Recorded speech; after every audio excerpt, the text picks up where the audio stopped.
No one can hurt you the way your own children can. It's so true. I'm in a similar situation. My own daughter, Ava, 27F, blocked me from attending her wedding. I have been drinking and sulking for a week now. Yesterday was supposed to be her wedding, which was sponsored by me. Yes, I was paying for it as a wedding gift. Ava was not an easy child. I had a whole lot of nightmares raising her. So when she told me about her wedding plans, I was happy that she was finally settling down with someone she loved. She and her fiancé had money problems to put together a decent wedding. So I pitched in. And see what I get in return? I was blocked from attending it. I can't tell you how devastating it is. A few days back, I called the wedding planner to add my brother to the guest list. He said the guest list was full. I asked him to send the complete guest list to me so that I could see if we could make any arrangements. He said Eva had instructed him not to share the guest list with anybody. I said I was her dad and the one paying for her wedding, so they better comply with me. He was reluctant to share, but when I threatened to call his boss, he shared the list with me. When I saw the list, my heart broke. My wife and I were not on the guest list. I called up the wedding planner again and said there had been some mistake because my wife's and my names were not mentioned. He said he was specifically asked not to include our names on the list. I could not believe him until he shared the email conversation between Eva and himself. I also got to know that they were asked to instruct the security to strictly block us from entering the venue. Can you imagine how heartbreaking that was?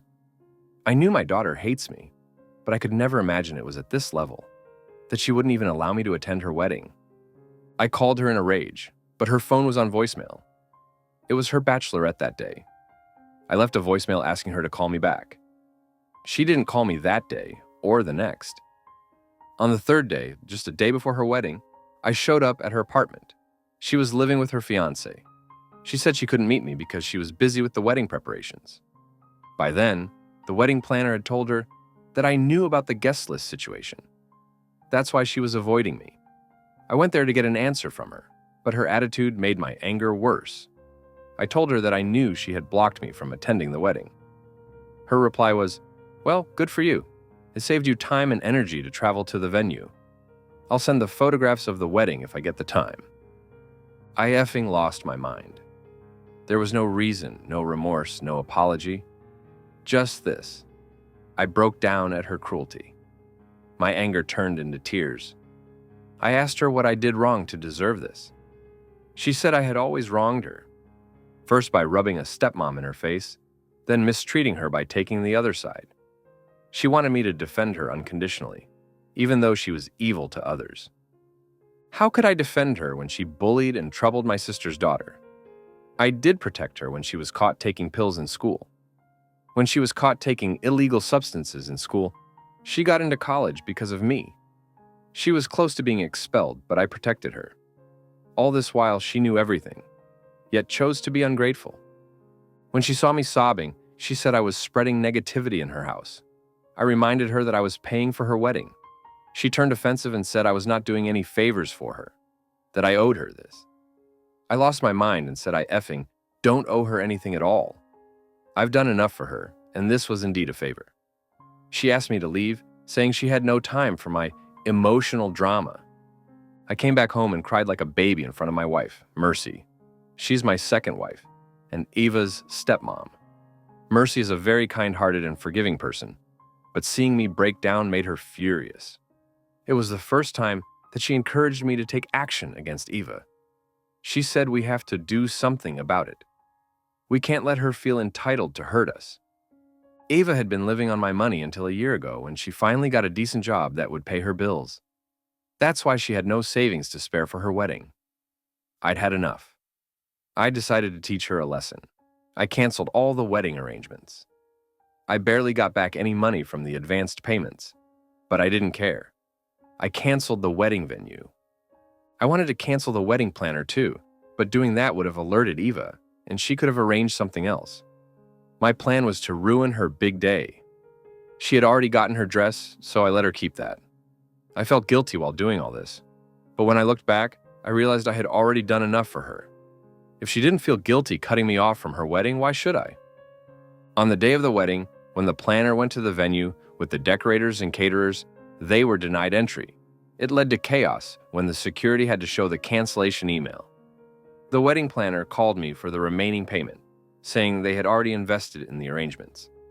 I said it was no longer my business. The booking was not in my name, even though I was paying for it. So they needed to deal with Eva. They said Eva had a scuffle with the venue guards when they blocked her entry. She was rescued by her fiancé, who arrived just in time, moments before she was about to be arrested for trespassing. She tried to call me, but I had blocked her number. She showed up at my house, but I had removed her access to the main gate. Not that I was afraid of her or hiding from her, but I wanted to keep my peace. She came to hurt me and would have hurt me harshly with her words, so there was no point in having any conversation. She did the same to me when I went to her house for a confrontation. It was high time she paid for her mistakes. She was no longer a kid who could be forgiven over and over. Eva didn't want relatives at her wedding. She wanted to do it just with her friends. I respected her choice. Good for me. I didn't have to answer my family and relatives about the wedding cancellation. She had to deal with that with her friends. It's just that my parents were not happy with what I did. They said we cannot be ruthless to our children, no matter how cruel they are to us. I told them that Eva had brought this upon herself after being mean and narcissistic all her life. The thing is, no matter how much I tell myself this, the guilt is still there. I put on a brave face and justify my actions, but deep down, I do feel bad that I stopped my own daughter's wedding. I don't know why I'm here writing this, but penning it down unburdened my heart. Update 1. Thanks for all the moral support. I didn't expect that people would laud me for my actions. I thought I would be called an a-hole for being so vindictive towards my own daughter. Some of you asked about the background of Eva's hatred towards us. Sorry, I missed that point. I didn't know how this format works, but here are the details. My wife, Mercy, 45F, is my second wife. Eva is my daughter from my first marriage. Her mother, my first wife, and I separated when Eva was 7. She found sex in her friend and left me for him. They were shifting to Europe and didn't want Eva, so I got custody of her. I got remarried to Mercy when Eva was 13, and since then, Mercy and I have been facing the wrath of Eva. She hates Mercy to her guts. It was pretty understandable when she was a teenager. It's hard to see someone else replacing her mom. Mercy, as a teacher and a trained children's counselor, assured me that Eva would be fine once she hit adulthood, that she would see me as an individual who needs a partner, and not only her dad. I married 5 years after the divorce. I thought when she grew up, she would understand that I parented her alone for 5 years after her mother left her. She and her new husband didn't even want Eva. But Eva was far from being grateful. She was hateful towards me and Mercy. The situation got worse every day, to the point that I had to send Eva to live with my sister. She had a daughter Eva's age, so I thought Eva would have company there. Things were smooth for a few months, but before a year passed, my sister gave up on Eva. She said Eva had been fighting with her daughter like cats and dogs.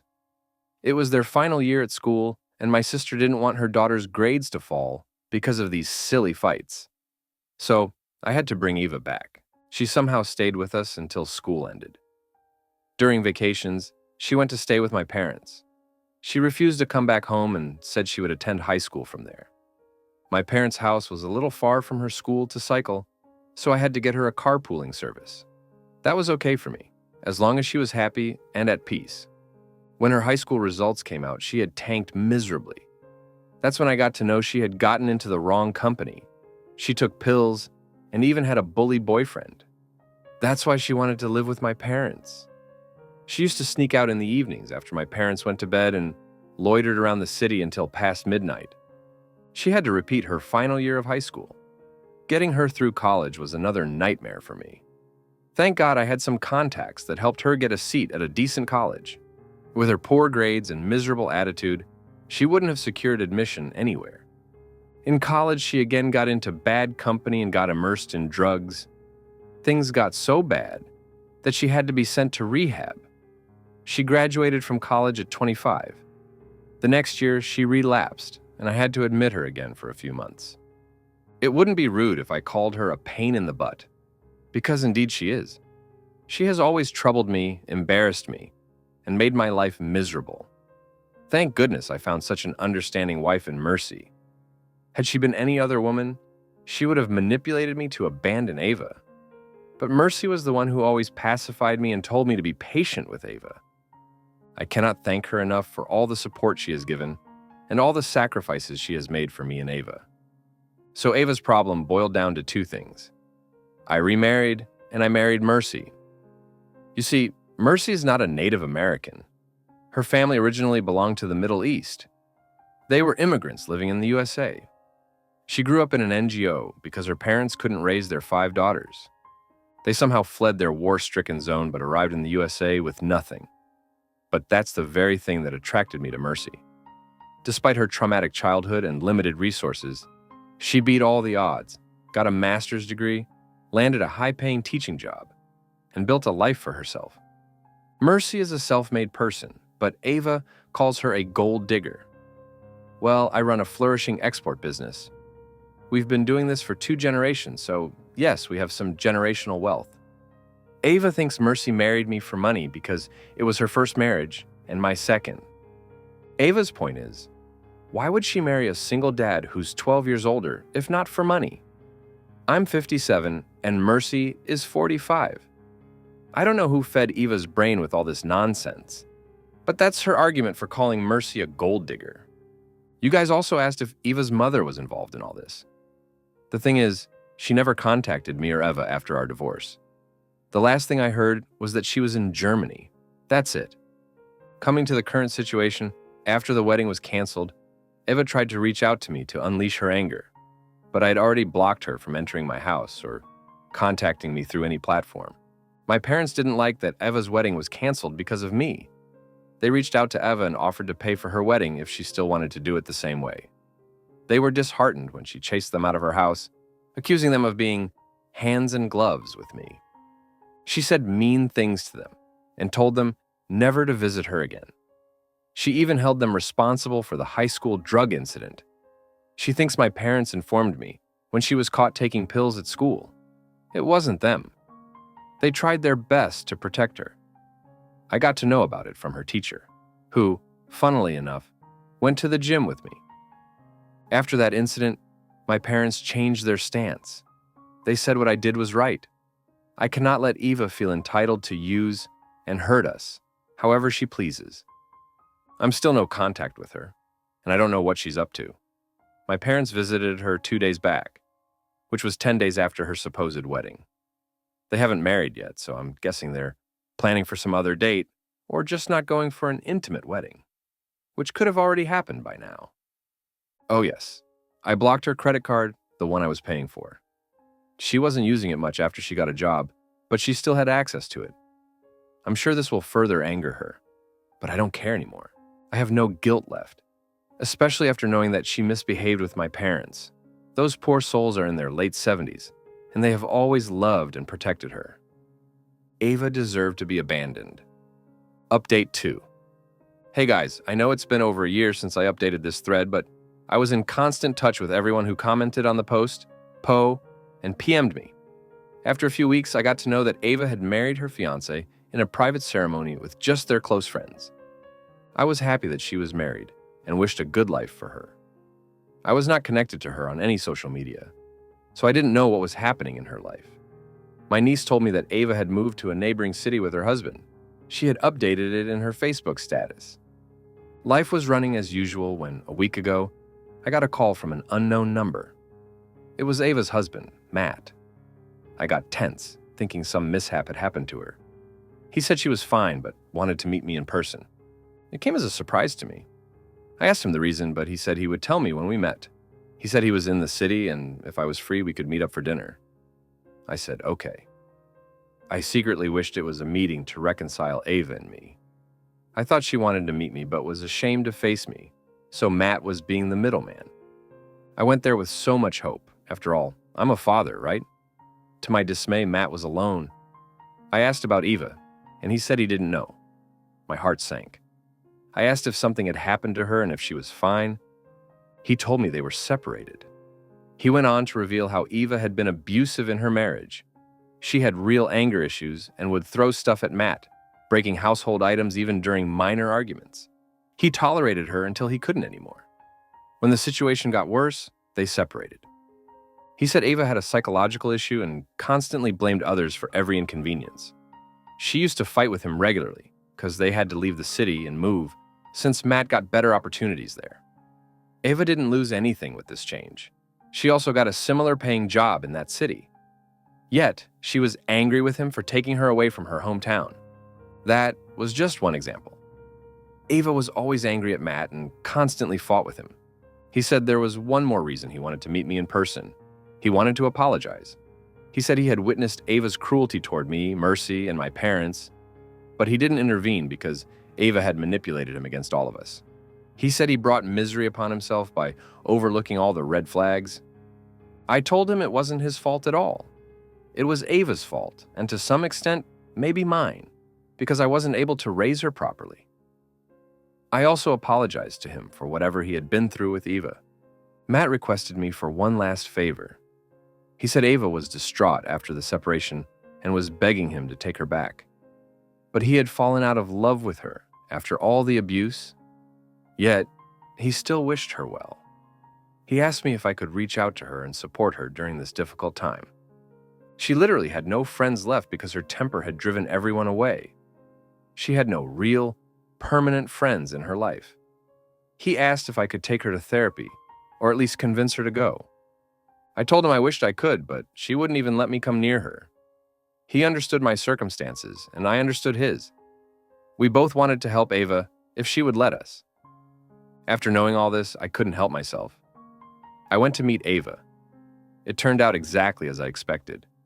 She dropped explosions on me and Mercy, even though I showed up alone because I didn't want Mercy to witness Ava's wrath. I apologized to her just to calm her down. I didn't think about right or wrong at that moment. She was going through a rough time, and I wanted to help her.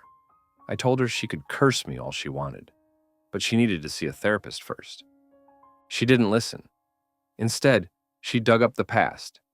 She yelled that she hated Mercy so much she wanted to kill her. She admitted she blocked us from her wedding because she was embarrassed to introduce Mercy as her stepmom. She said she was ashamed of Mercy and ashamed of me for marrying her. She didn't listen to a word I said and chased me out of the house, blaming me for all her miseries in life.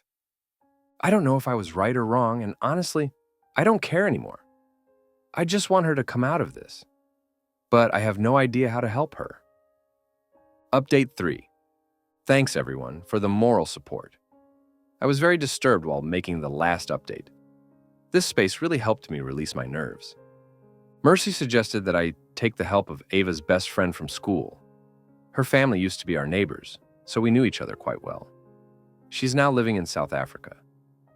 I reached out to her on social media and told her about the situation. I requested her to contact Ava and, hopefully, get her to open up. I was betting she would because Ava never had a fight with her. She assured me that she would help and try to convince Ava to go to therapy, and gladly she succeeded.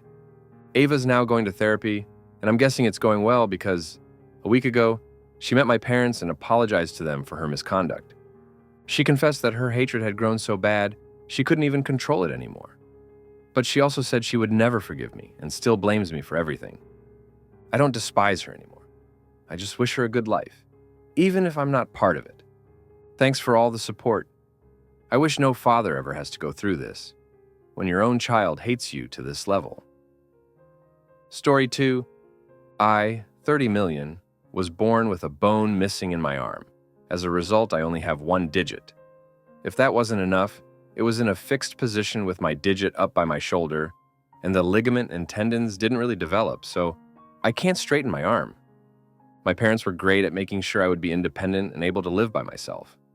Some things I physically can't do, like tie shoelaces. For the most part, I can cut anything by myself, but I struggle with doing fine dices. Every other month or so, my mom will finally cut some veggies for me, usually onions, celery, and carrots, so that I can freeze them. I asked her to do this when I lived on my own for the first time, because I was fed up of sending onions flying all over my kitchen if I used a knife, or it turning to mush if I used the food processor. When my girlfriend, 28F, started dating. She told me that she couldn't cook, but also didn't have an interest in learning to cook. I said this was fine because I like to cook. So when she moved in, I became the de facto cook. She has never expressed a problem with my mom cutting vegetables for me. She actually preferred it, as she has said she couldn't cut them finely for me. Her brother, 35 million, is currently staying with us, and has been for the last 4 weeks since his ex threw him out because of how lazy he is. He doesn't have a job. I don't think he has for the 3 years I've been with GF, nor is he looking for one. He also doesn't help around the house. We were his last resort because no one else would take him in, not even their parents. My mom came over yesterday with the freezer bags of diced veggies for me. Brother-in-law was annoyed when he saw my mom with the veggies because that morning, GF and I had spoken to him about not being so lazy and get a job because he's an adult and needs to stop relying on people like a child. GF's words, not mine. He was annoyed because he saw me as being a hypocrite, because I was getting my mom to cut things for me like a child. After my mom left, he accused her of mollycoddling me and treating me like I'm incompetent.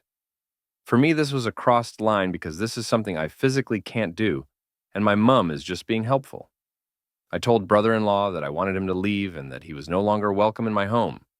GF moved in with me to my house. GF was upset that I asked her brother to leave as I made a decision without her input, and left with him. Since brother-in-law and GF left, I have texts off him and their family accusing me of being a mummy's boy, telling me I need to cut the apron strings and cut my own vegetables like an adult. GF hasn't answered my texts. Am I the a-hole for telling my brother-in-law to leave? Edit. I do use frozen veggies. They are great for a lot of applications, but definitely not for fresh eating.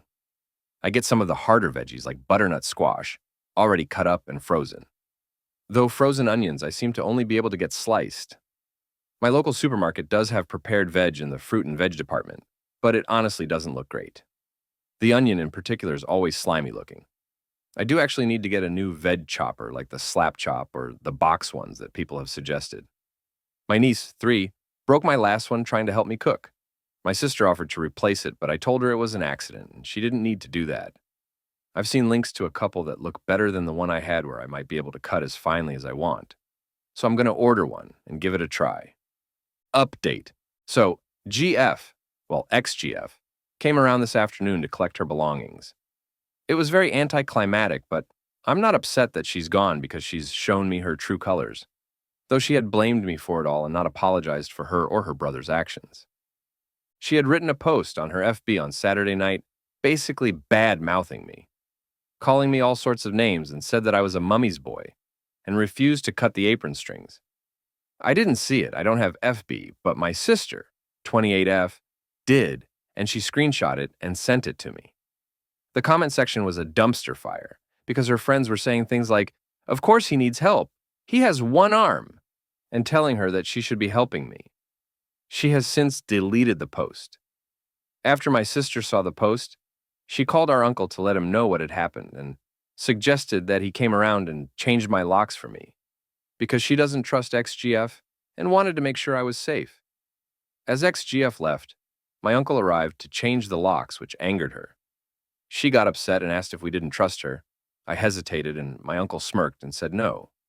After ex-GF left, my uncle teased me about it taking so long to realize she wasn't a nice person. None of them liked her but didn't say anything because they could see I was happy. Apparently, she and my sister loathed each other, as my sister was angry about the way she was treating me. I was just too enamored to see it. My sister has also sent me the number of one of her friends, Jane, 29F, and told me that Jane is waiting for me to text her for a date when I'm ready, and that this is the last time she's giving me the number of a friend. I've known Jane for years through my sister. She's lovely, and I do like her. We get on incredibly well, but Jane was in a long-term relationship before I got with my ex. Jane works as a chef in a local hotel and has previously offered to help me with chopping because she's a good egg. So there's that. Thank you for watching.